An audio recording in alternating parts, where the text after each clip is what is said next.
Hare Krishna. That was such a touching story of Jagai Madai. Oh.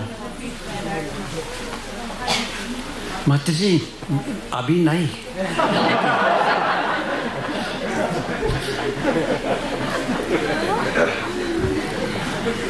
That's Hindi.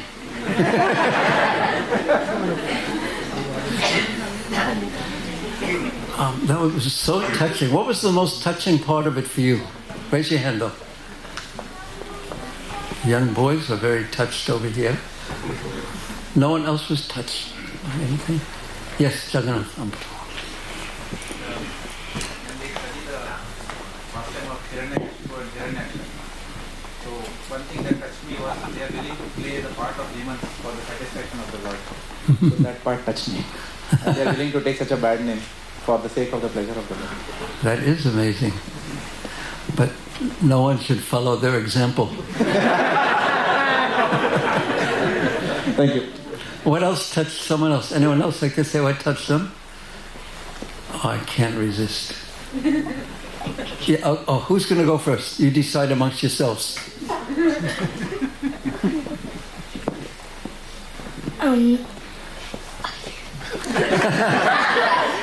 This may take a long time.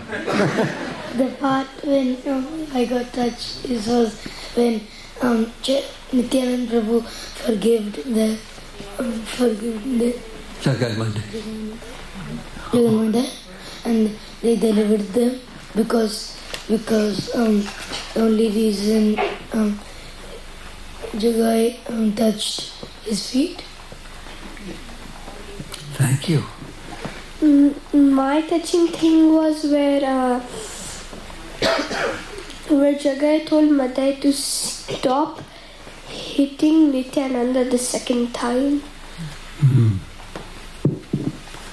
So amidst all the badness, there was some goodness. And that was what Nityananda Prabhu saw. That's merciful vision. So who would like to be seen in that way? Amongst all the bad, seeing the good. So that's probably everyone. I haven't looked everywhere, but if I counted.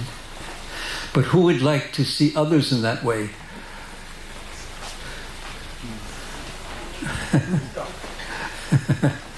That second one is a little more difficult, but you would like to too? Am I? Okay, nice. Yeah, but that's sometimes when I'm angry at some people.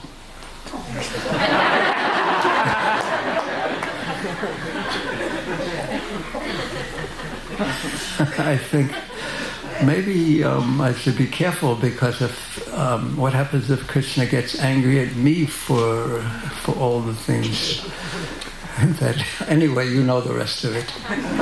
Okay. Sorry, dear. Okay, who else has another question? Oh, no one asked any question yet. Oh, yes.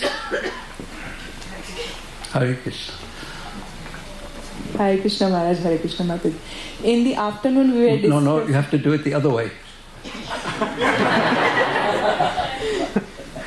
Hare Krishna Mataji, Hare Krishna Mataji.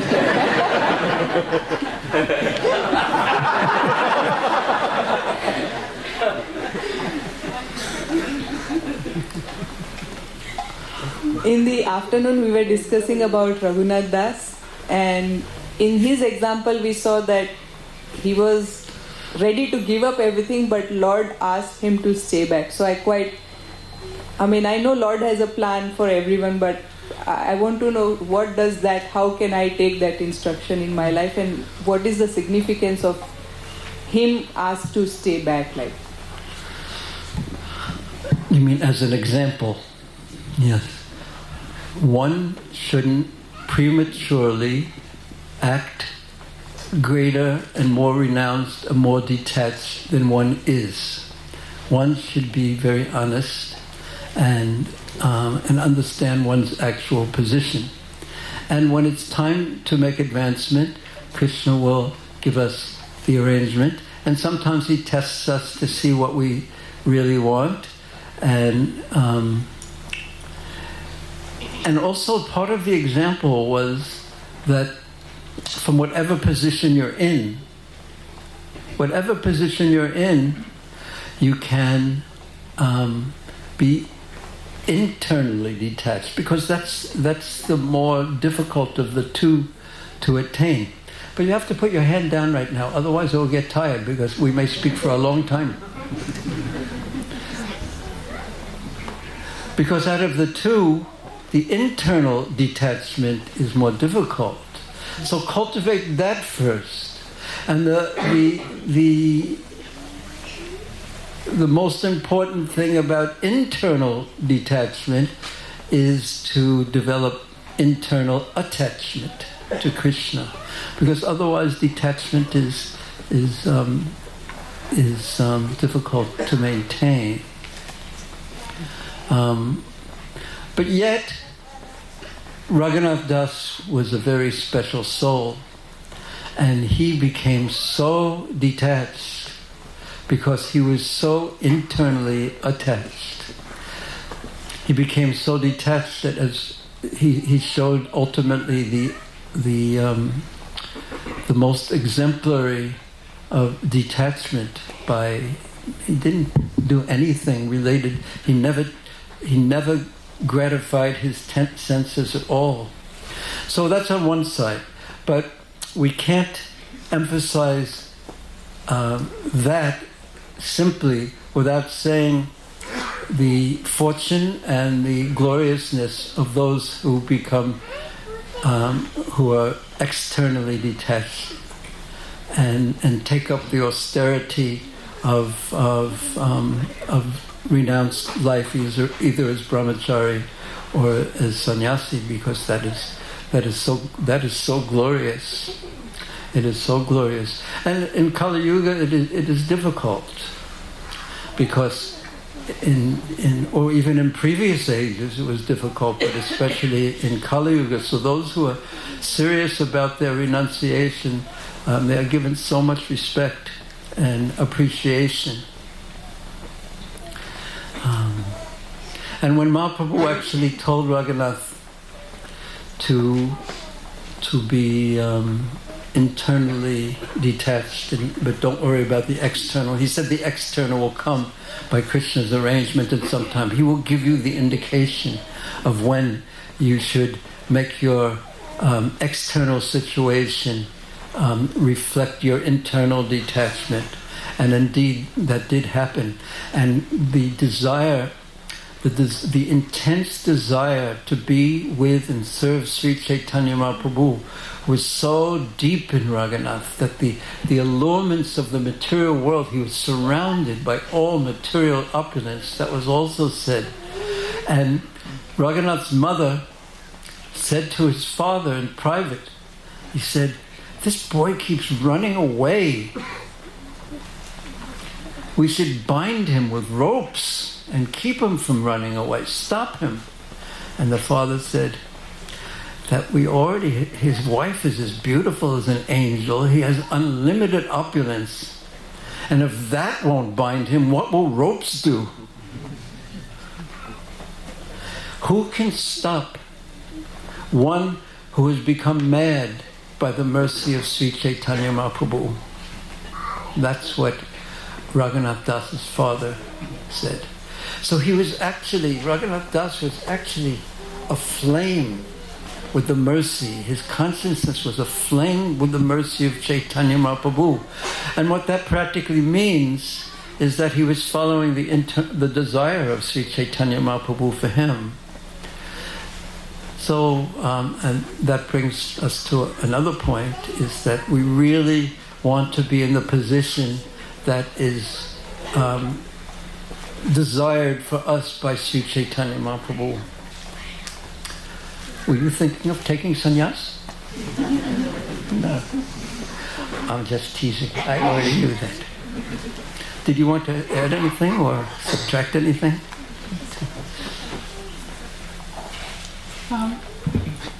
For Raghunath Das is an eternal eternally liberated soul.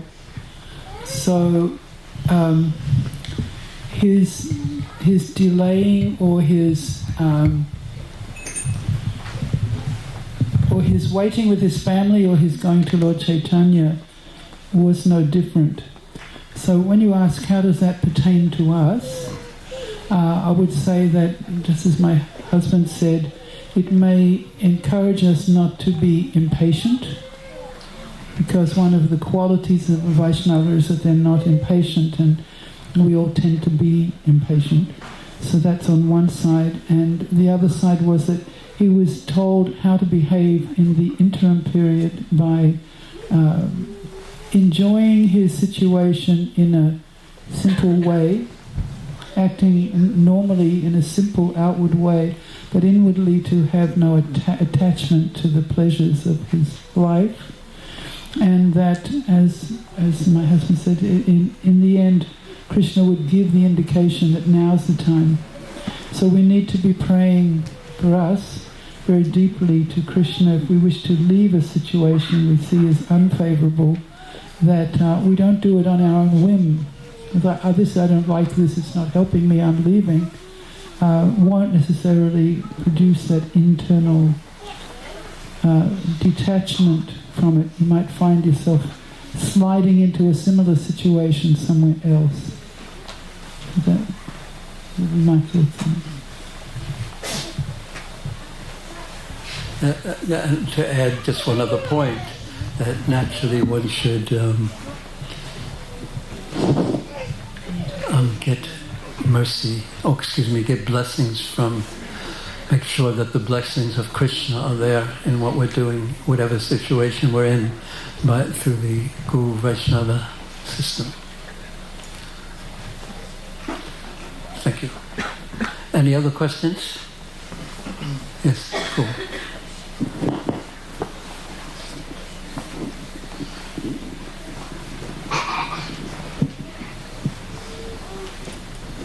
Because whatever situation we are in, we should serve Krishna through that.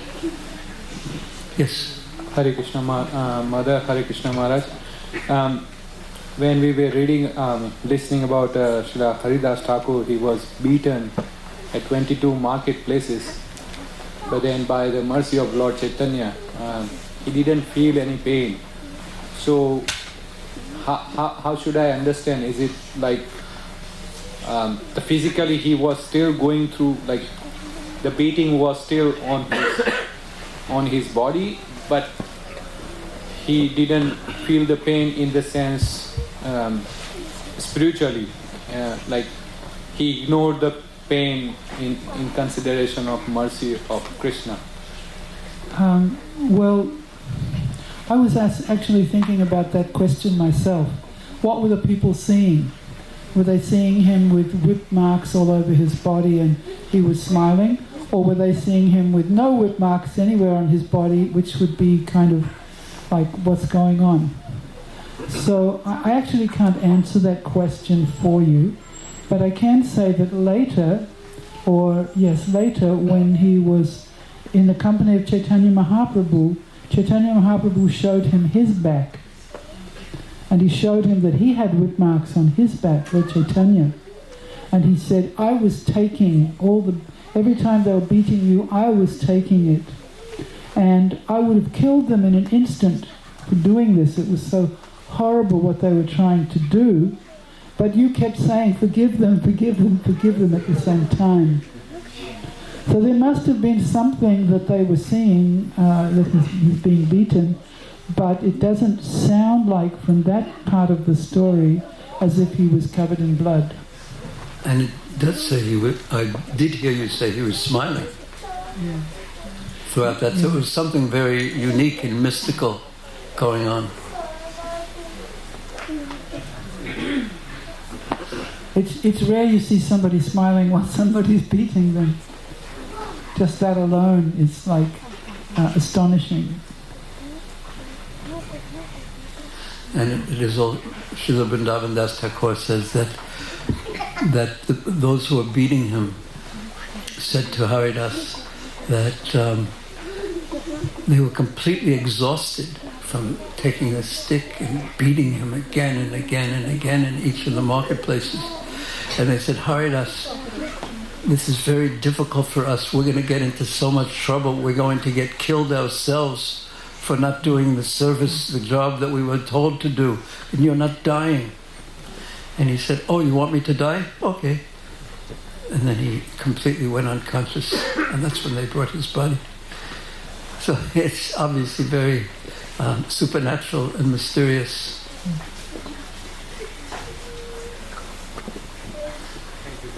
Hare Krishna. Any other question? Shamasundar Krishna Bhul.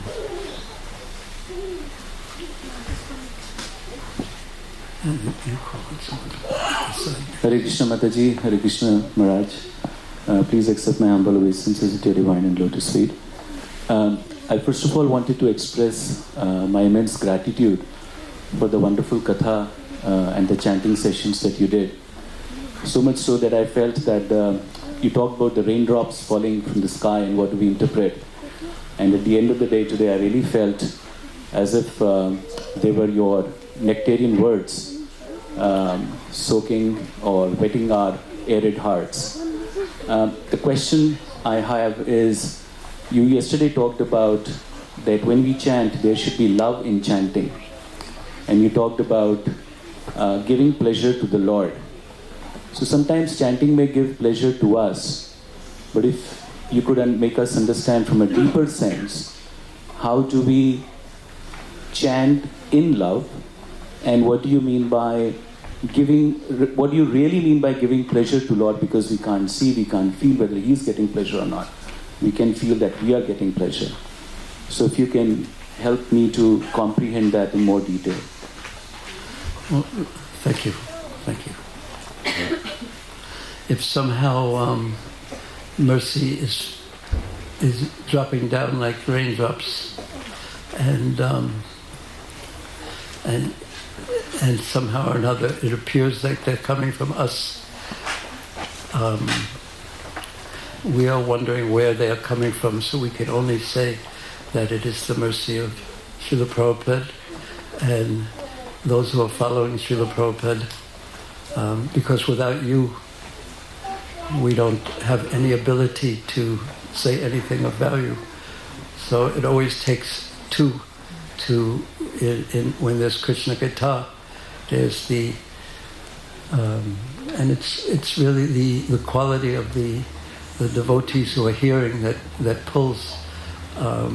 If there's any sweetness at all, it pulls it from even the hard rock-like substances of our hearts. So we thank you for being such sincere souls. Yes, thank you. And wanting to hear about Krishna. And how to develop love for Krishna, what are the meanings of the different stages. So, of course, Srila Rupa Goswami in Bhaktivedanta Swami Nectar of Devotion talks about the stages from Shraddha to Prem. And Mahaprabhu speaks in his Chaitanya, in his Shikshastakam, and each of the different verses that he speaks explains something about a different stage of love for Krishna. So when we chant and we hear that we're supposed to chant with love or we should chant with love, naturally we examine our own heart and we feel very empty of love when we're chanting. And that I chant Krishna's names for my pleasure, perhaps, and there's no love, there is self-centeredness, there is selfishness. And what will happen to me if somehow things go wrong in my life? And will I still be a devotee of Krishna, or will I blame Krishna? Why have you done this to me? You know, after all I've given you, and this is happening.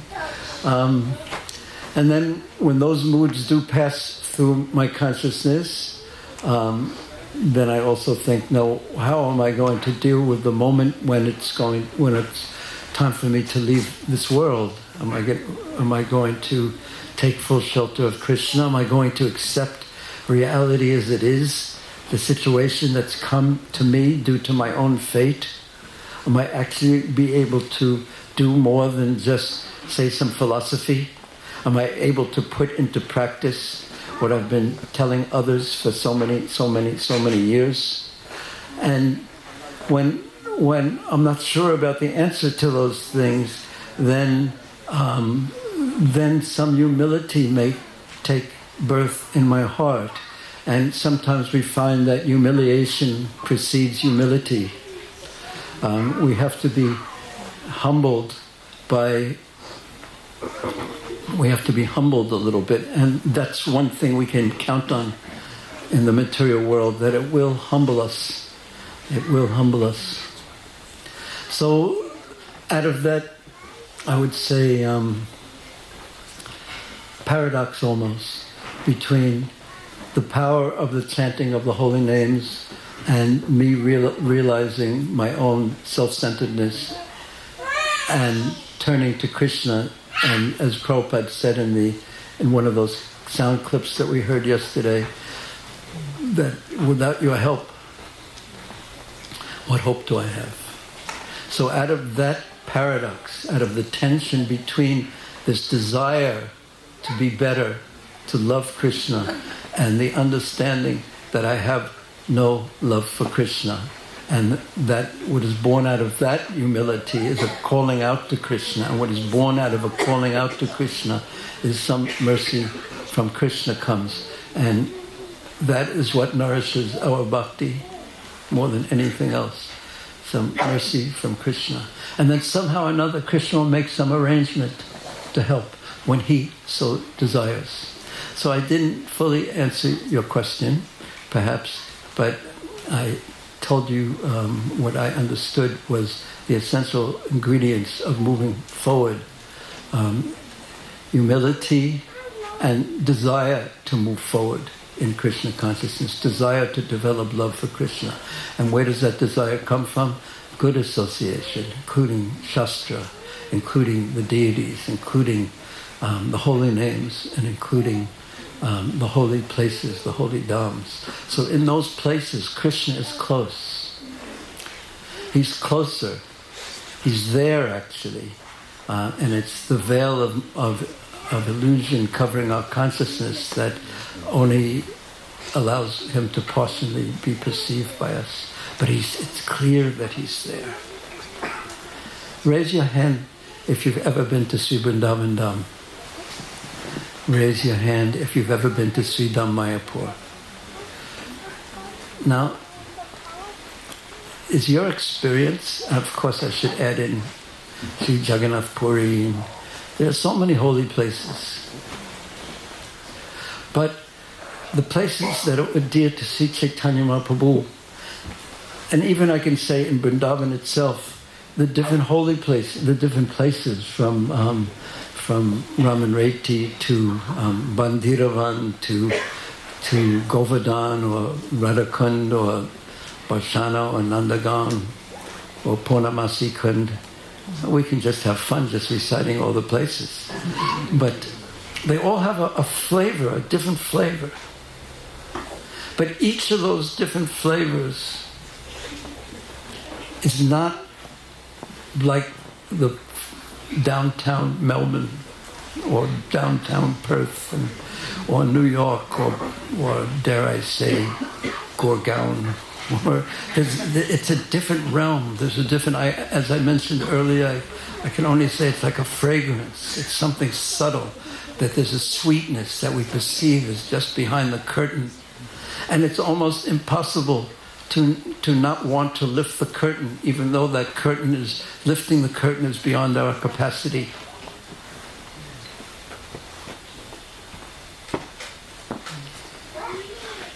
So being in those places, being with a lot of kirtan, a lot of Krishna Katha, Srimad Bhagavatam, in association with devotees, and we saw this with Srila Prabhupada, and so many of his sincere followers, they carry like somewhat of a bubble around them of sweet Krishna consciousness. So these are the keys that give us perhaps some fragrance of perception that there is more to reality than I'm currently perceiving. And I want that. I want to taste more of that. I've tried to play in this realm of my own consciousness and move this piece around and move that piece around and enjoy this and scheme and plan and achieve and get defeated. And I'm getting tired of that and of the tastes of those tastes. And I would really like this other taste. I want, but I don't have much capacity to get it. So in those type of moods, and taking shelter of Krishna, and taking shelter of the holy names, and chanting in that mood, and hearing in that mood, and serving in that mood, prayerful dependence, need. That's where advancement is born. Now, I've probably drifted so far from the question that you asked me, but I can't remember what it was even, so I'll just stop. Hare Krishna. Are there any ladies have questions? Fiji.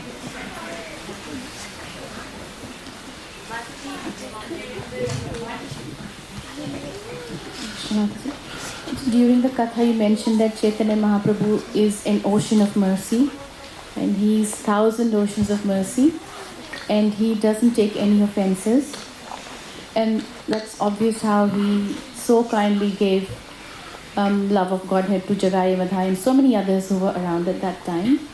So I was just wondering, obviously there were special souls, they were around at that time when Mahaprabhu was on the planet, but in spite of them being so sinful, they were not only given the holy names, but they were also given love of Godhead. And I was thinking, yes, in present day we chant, we have the holy names, but unfortunately there is no love of Godhead. Like there is no, like the way Jagai and Madhai immediately took to it, and they had ecstatic symptoms, and so many others had ecstatic symptoms straight away. How do we understand that? Well, could you repeat the question? Just in your understanding of the question in a simple way. You want me to repeat the question? No, I want you to repeat. Okay. Jagai and Madhai, Lord Chaitanya is like oceans, and a million oceans of mercy, and he gave Jagai and Madhai, not only he freed them from all their bad activities, but he gave them love of Krishna. And how can we understand in our own case, he's giving us some freedom from all the sufferings of the world to some degree, but not any love of Krishna. So... Is that right? So how do we understand this? Well, I find for myself that on one level, a leela is like an enactment of some sort to show us and teach us something. Just like if we had a play here and somebody's playing certain roles, they're not necessarily as bad as they may be acting that role. They may be doing that for the benefit of instruction towards others. So on this level, Jagai and Madhai are eternal associates of Lord Chaitanya or Krishna Narayan, and they did 3 lifetimes where they played the role of being horrible, which none of us really would like to do, I don't think. And so they enacted these leelas for instruction of all of us. So, and in the fourth one, which wasn't, you could say, compulsory, because they were cursed for 3, in the fourth one, they showed what Lord Chaitanya's mercy is like. In the others, they just died, and they went to the next, died, and went to the next, and then this one. They were abominable, and the mercy immediately transformed them. But we do read that they were lying around in the streets of Navadvip for quite some time. They weren't born into beauty. They acted horribly for such a long time. So, but he gave them love for Krishna. Not just he said, okay, we'll excuse you for all the horrible things you've done, you should go to jail, but you're pardoned. But he took it to the highest level and he gave love for Krishna. We say that prayer, Namo Mahavadhanaya Krishna Prema Pradayate Krishnaya Krishna Chaitanya Namani Gauravishe Namaha, because we pray to appreciate that Lord Chaitanya is coming with the teachings and a method that for us can give us the highest type of love that you could have in terms of love of God. He comes and he reveals to the world of sinful people, and I think even if some of us could say, one time I was talking to somebody and I said, what was the most powerful person you met who helped you in your Krishna consciousness? And he said, because he was simple, he said, well, I was born a devotee. My parents were devotees. I was born a devotee.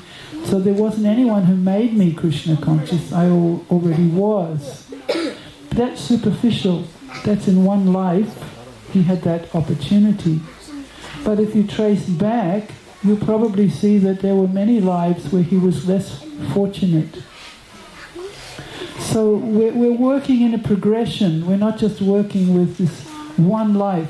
Prabhupada would call it a spot life, one spot life. And if we were to probably see our progression of how we've come to where we are now, we would see how fortunate Lord Chaitanya has made us. Or if we were born into wealth, the wealth of bhakti, then we would also be able to appreciate that that also is a good fortune. And the other thing is, so why is he not giving us love of God? Why do we have no love of God?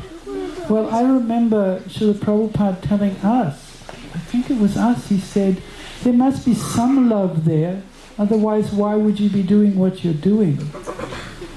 And I was a little surprised to hear that, because I was about to consider myself loveless.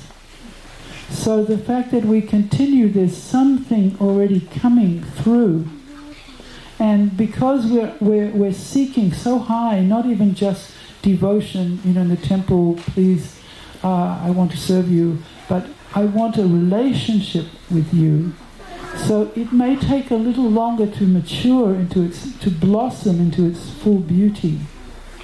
And in the meantime, the best thing that we can do is help each other to keep following, to keep on the path of growth until we come to the point where we do realize what we've been given.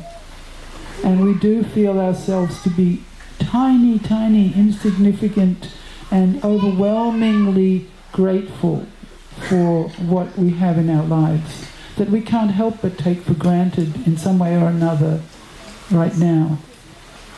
So it's coming. That's what I'd say, Preeti, it's coming. It's not in one big lump sum, but it's coming. Thank you, Mataji. I would like to add a little bit. Okay. She's always telling me what to do. Or how I could do what I'm doing better.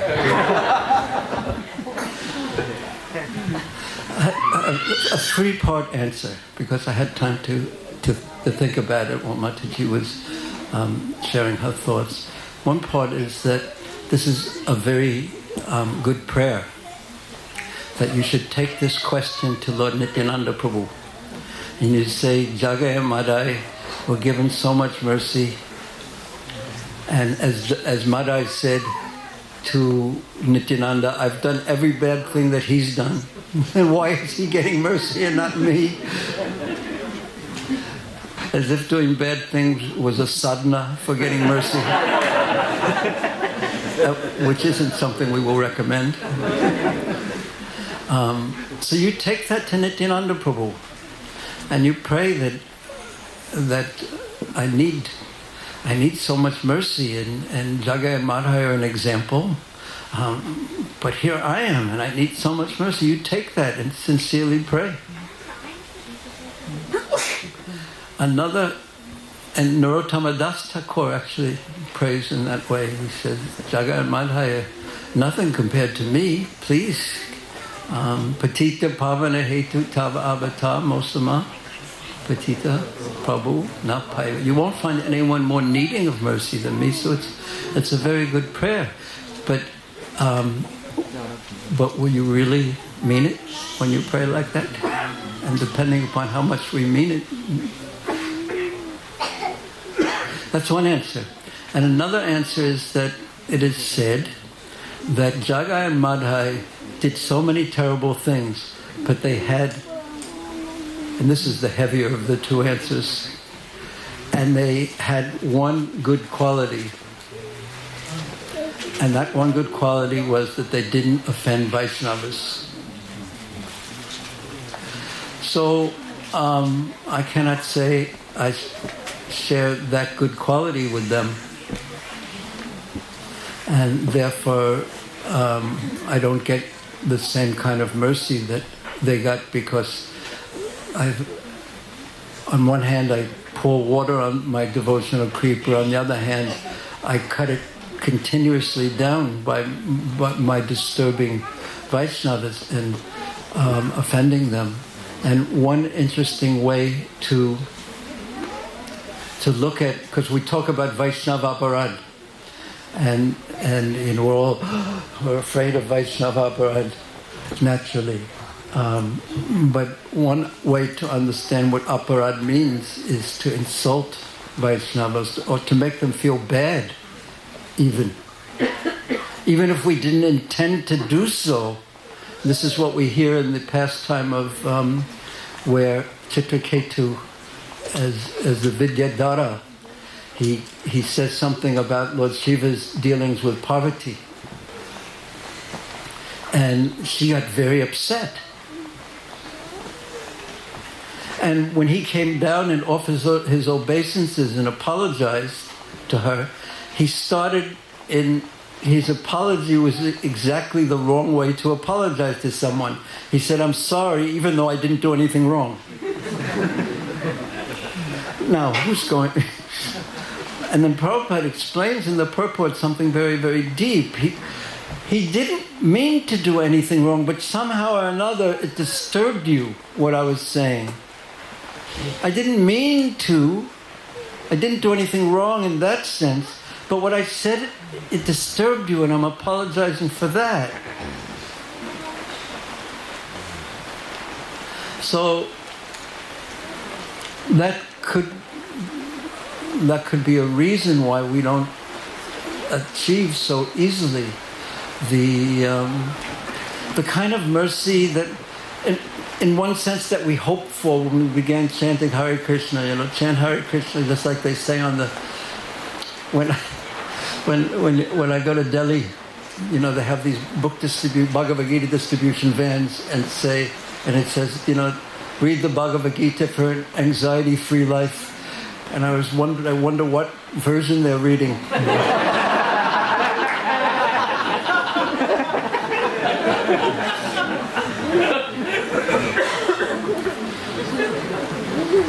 So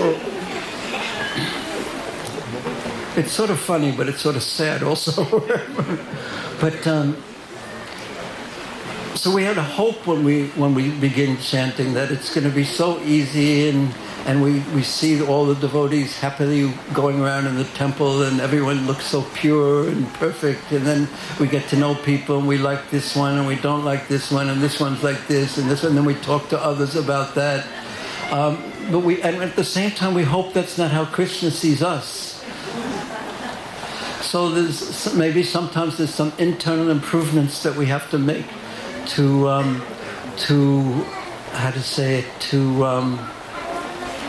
see the good and to see the fortune, as Mataji was hinting at, and to be patient also, and to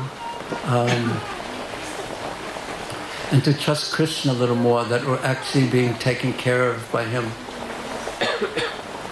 Like the baby is secure in the lap of mother, but the baby doesn't know how well he's being actually taken care of. So trusting that a little bit more, perhaps. Just imagine how much anxiety that we carry would go away if we actually trusted that Krishna loved us and he was actually caring for us, even right now as we sit here protected by the rains.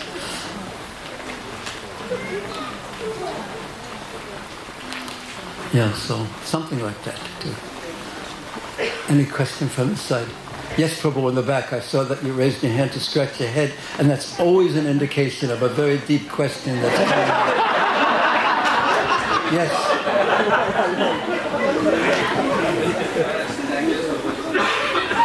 We need them. After you finish thanking them, then you can give them the microphone.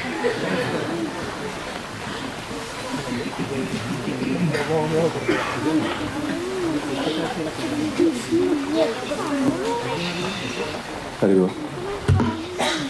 Maharaj, thank you so much for the wonderful session. Thank you, Mataji. I just moved from Melbourne to Canberra for a while for my visa reason, and association plays a major role in our life, and going over there is pretty much by myself. Sometimes mind plays tricks with you, saying that, okay, Krishna is not that closer with you. Like going away from Melbourne temple, you go there all by yourself and you think, oh, Radha Vallabha sent you away for some weird reason. Mind plays you some tricks with you, Maharaj. So how do we progress from there? I'm feeling like I'm stuck at some point. Oh, you're in Canberra now? Yes, Maharaj. And you're missing the devotees in Melbourne? Yes, Maharaj. Did you hear that? There's something about the Melbourne temple that is, and the dealings amongst the devotees, that is somewhat special in my opinion. Are you also thinking that? Yes, Maharaj. Are you appreciating it more now? Yes, Maharaj. Will you come back soon? Yes, Maharaj. Okay.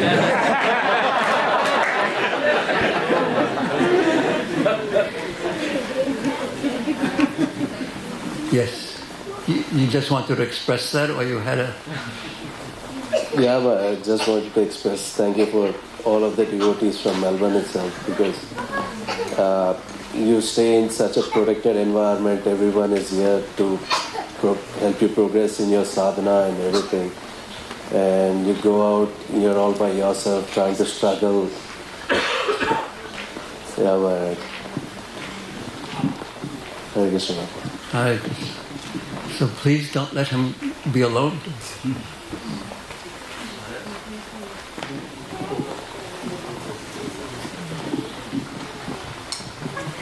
Maybe we can send you prasadam every week from Melbourne Prasad Mandir. You have to call someone. Huh? You can call on someone. Yes.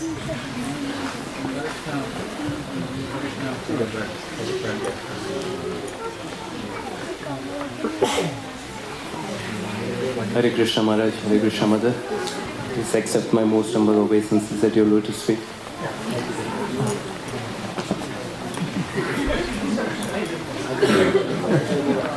You can go next, okay? Okay.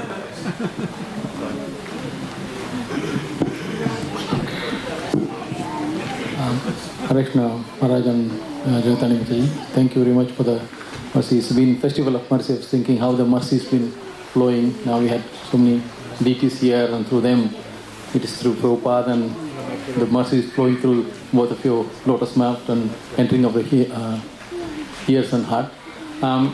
Thank you very much.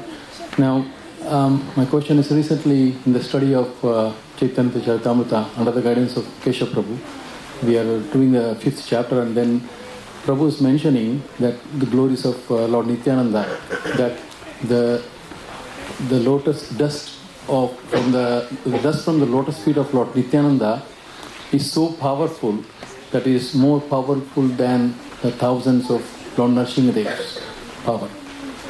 Now, that is in the glorification of Lord Nityananda Prabhu's expansion of Balaram. Now, I was trying to understand the Leela that you mentioned today, that same Lord Nityananda, Haridas Thakur running away just by seeing the Jagai Madhai. And then, of course, they were in a joking mood, and they were sharing the jokes and running away from them. Now, that powerful Lord Nityananda, who is running away at the same time from the two little mischievous, he could have turned, and then maybe he had a different plan. Then how do I comprehend that powerful personality when it comes to this Leela? So the question is that how do I understand that Lord Nityananda, in the Chaitanya Charitamrita, it says that the dust from his feet is more powerful than hundreds of Nrsimhadev's power. So how do I understand that he's running away in fear from these two drunkards? Well, the first thing is that he was not exactly running away in fear. He was laughing and joking as he was running first. So he wasn't really fearful like we would be fearful. Like we would be so frightened perhaps that we would be trying to get a ride in a car, or we'd be terrified if these hoodlums were chasing us violently. But his running was playful. The first thing is that his running was playful. And the second one is in terms of the Leela, because Leela means it has to do with the taste, the experience. So if you have a friend or a companion, and they keep telling everybody as you're going around everywhere, you know who I am? I'm the President of the United States' son, and I don't have to do this, I don't do that, I'm this. It creates a certain type of interruption in flow of exchange, that you keep going back to who you are objectively. And it's more attractive if that person who's so influential, and you know they're so influential, if they're with you in the experience. So as we're supposed to go into the mood of appreciation of Lord Nityananda, for the rasa or the taste, it's very important that he's acting in a way that we can relate to, that he's afraid, but his fear is not like our fear. He's being chased by a mammoth, dangerous person, but he walked up to them and told them this instruction. He wasn't afraid to tell them the instruction, and he was laughing all the way, and he was determined that by this activity he would arrange for them to be transformed. So the Nityananda's characteristic we can hear in terms of the principles and truth, that he's so powerful, he's so great, and we must learn that. But his characteristic that we tend to want to grab hold of is how kind he is, how generous-hearted he is, how he's looking at somebody who's so disgusting, somebody we wouldn't even want to walk by, and he's thinking, how can I help that person to develop this pure love of Lord Chaitanya? And he's thinking, I'm not the one to give it, I want to bring them so Lord Chaitanya will give his blessings upon them. So he's acting that role in this particular Leela, even though we need to know how great he is so that we can appreciate what he's performing, what he's doing.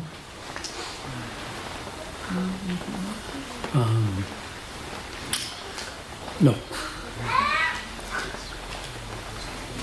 Thank you. Do you want to ask a question? Do you want to ask a question?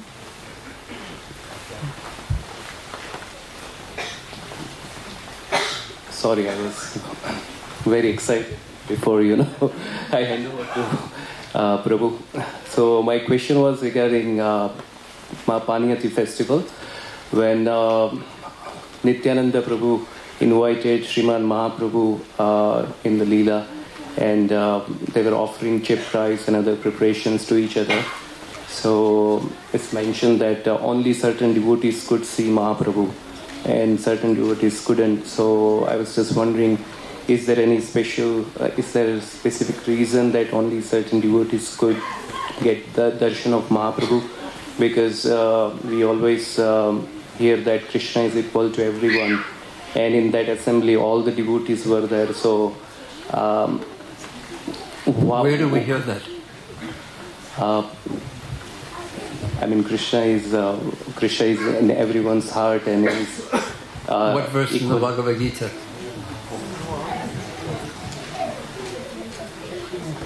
Can't recollect it now, but yes, Who will say? 15 or 15, 18 or 16. How about Samoham? So what, you know that verse? I don't know by heart, but okay. Yes. Does anyone know that verse? Samaham sababhuteshu name dvesho stina priya. But what's the next word? But I'm equal to everyone. I'm not envious of anyone or angry at anyone. But say the rest of the verse. Yet, but who worships me with devotion? I'm especially with him. I especially manifest with that person. So, why he manifests to some and not to others?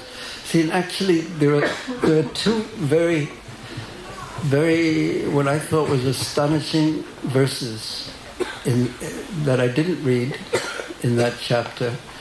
That in the middle of it, where it says that he was, where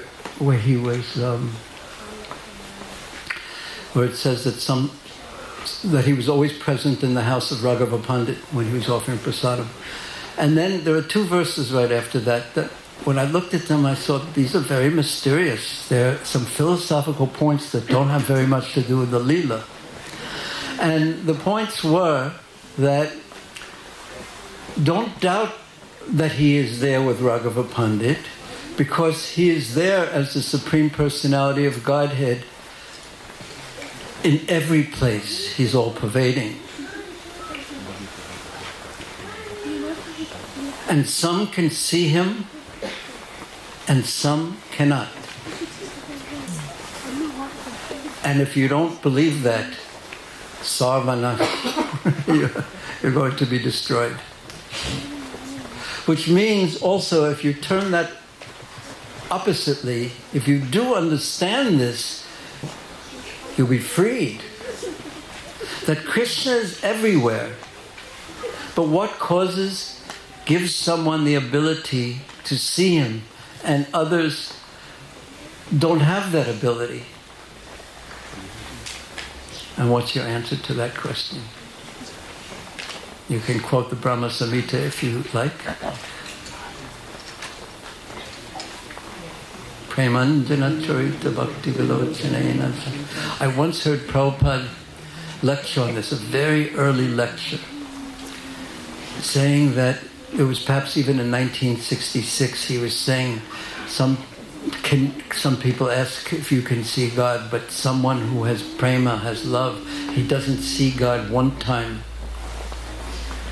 He sees him continuously because he's there already. There is no place where he's not.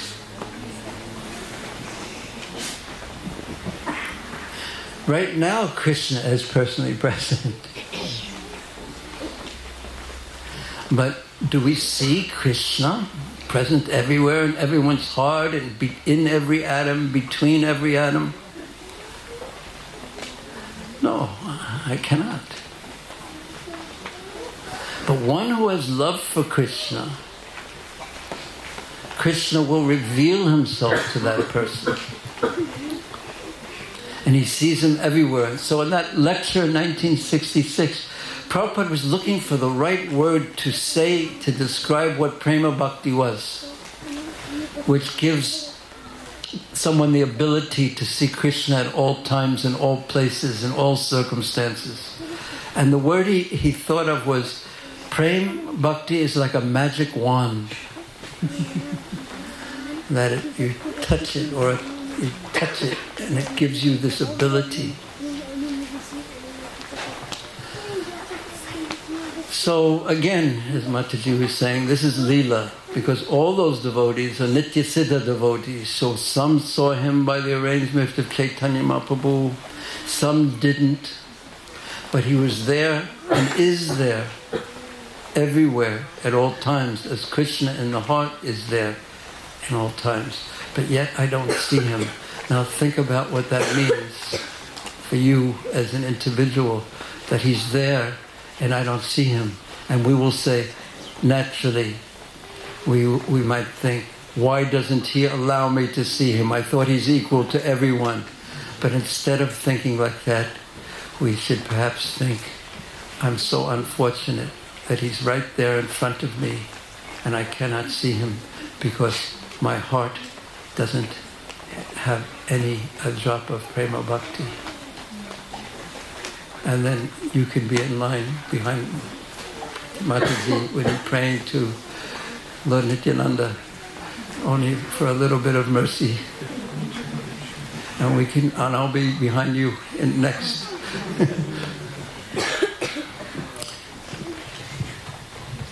Any other? Mataji?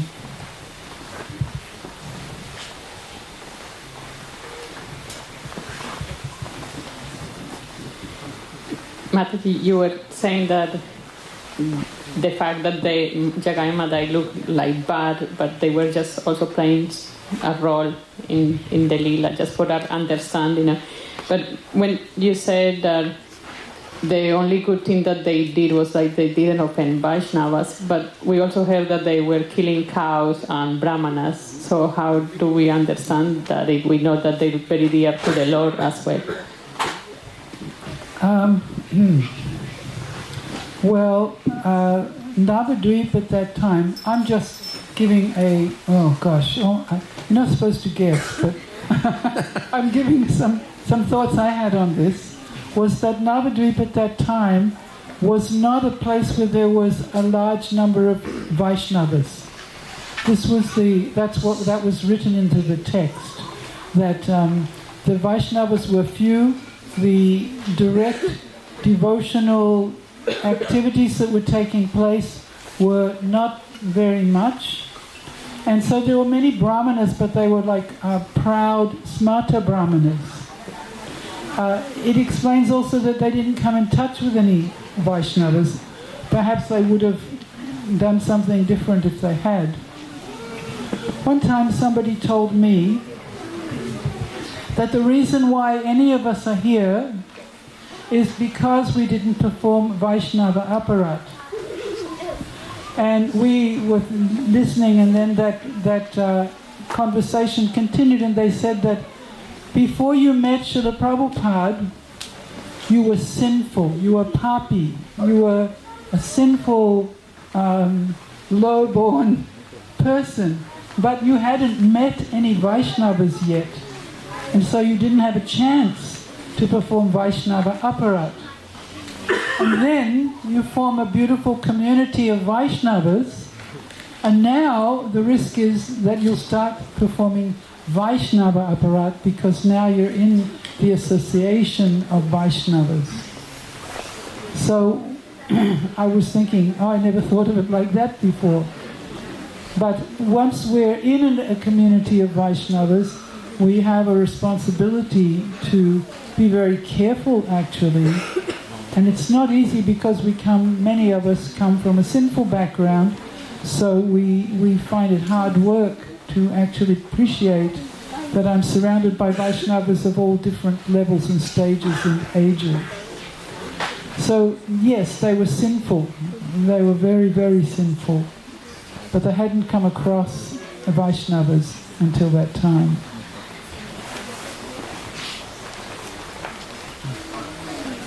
Any other point? Last question. Who shall ask the last question? Well, is it a real good one? Okay.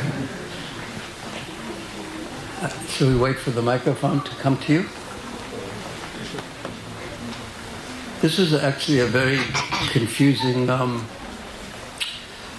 retreat for me, because usually we expect Krishna to play the flute, but here we had Yashoda playing the flute and Krishna playing the violin.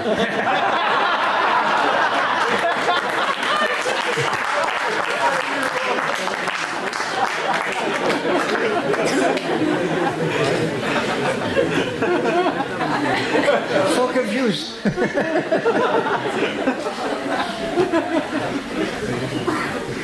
Yes, what was your question? Hare Krishna Mataji, Hare Krishna Prabhuji. My question was like Jagai and Madhai, they were born in such a high class Brahmin family, but like what happened that they got degraded so much?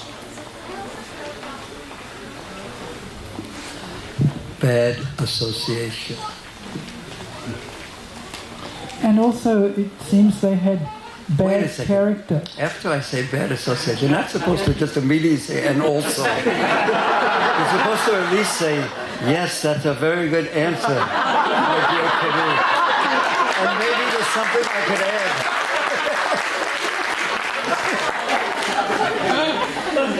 Yes, that's a very good answer. And maybe there's something I could add.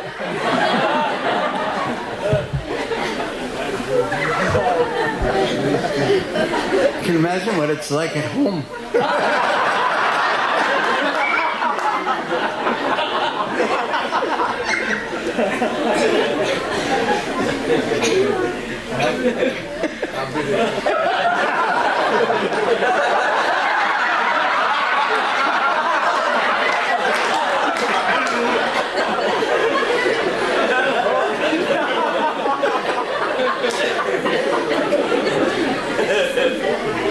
That's a very good question.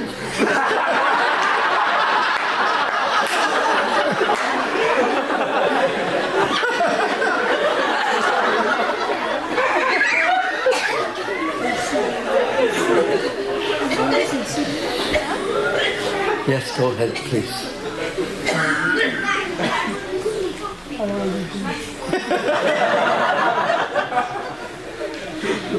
Okay. Listen, if you've ever seen a Bollywood movie, you know that everything has a happy ending. So here we are with a happy ending, and oh, I hate endings. We will see you all soon, by the mercy of Srila Prabhupada.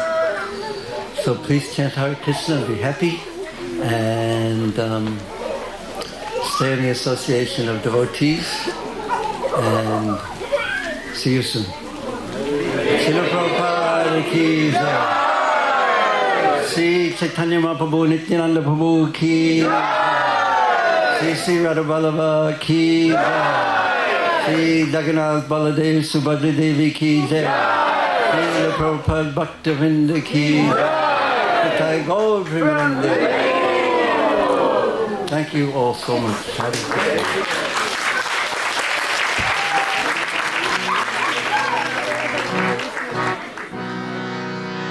Hare Krishna,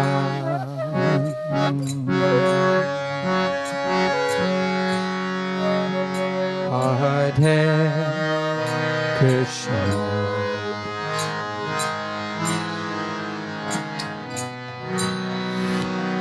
Krishna,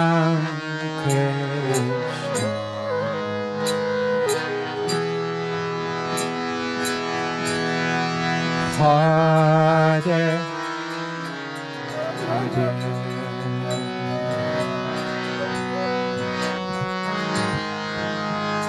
Hare, Hare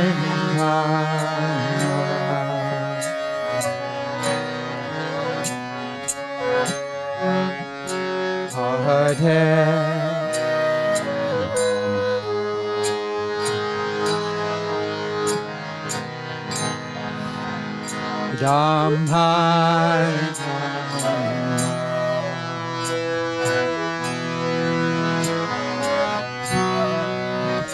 Hare